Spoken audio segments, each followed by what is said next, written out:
Hello everybody. Today we are going to be talking about the Wiccan Rede and the Rule of Three, which are pretty much the only two types of guidelines that we have in the Wicca religion. Wicca being a free choice type of spirituality, we really don't have that many rules like certain other religions do, because it's mostly about developing your own personal spirit as opposed to following somebody else's idea of morality.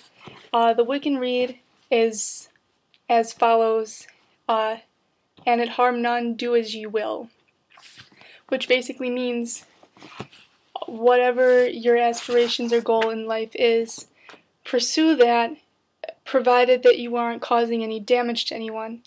There is quite a debate going on right now among individuals, because there really isn't no solid definition of harm, so a lot of people kind of form their own and interpret that their own way. And there's also a difference between will and want, i.e.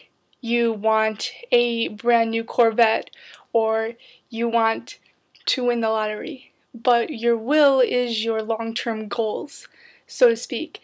So your long-term goals are what you are pursuing, and your wants are basically just your physical desires. As for harm, the way I would define it as using the religion to cause damage to any individual, regardless of their beliefs, to any harm to any animals, any harm to any plant life without their permission, and any type of interference with somebody else's spiritual journey without their consent. Consent is a big part of this. It's not harm if the other person or thing is agreeing with what's happening, essentially. That's how I see it. Other people would... actually, a lot of Wiccans think that harming includes eating meat. Some Wiccans don't. Some Wiccans do eat meat, but there are a lot of vegetarians out there who are vegetarians because they would consider killing animals for food to be harmful to them. That's basically the Wiccan Rede, so do as you will, but harm none. The Rule of Three kind of coincides with that. The idea is whatever you put out, whatever kind of energy you put out there, you will get back 3 times. 3 is kind of more of a spiritual number as opposed to like the actual number. Essentially, what you put out will come back to you in greater quantities than what you set out there. So if you're doing good deeds in the world, you're going to get a lot of goodness sent back to you, as opposed to if you do harm to the world or to an individual in the world, that same type of harm and hurt is going to come back to you in a greater quantity than what you set out. So those are 2 important things to remember if you're going to pursue this type of thing.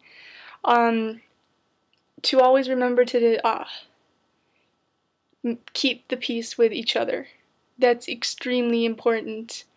When you start to work in magic and spells, before casting anything, to ensure that you're not harming, it might be important to say something like, for the good of all, let this be cast, or for the greater good, as opposed to just, as this is, my will be done. Those are just some hints. They might not necessarily be what works for you, but it's good, something to remember in case you don't want to accidentally do anything wrong or bad. So just some helpful hints to remember. Harm none, do what you will. Today's words of wisdom are, the one who knows rarely has cause to shout. Remember that.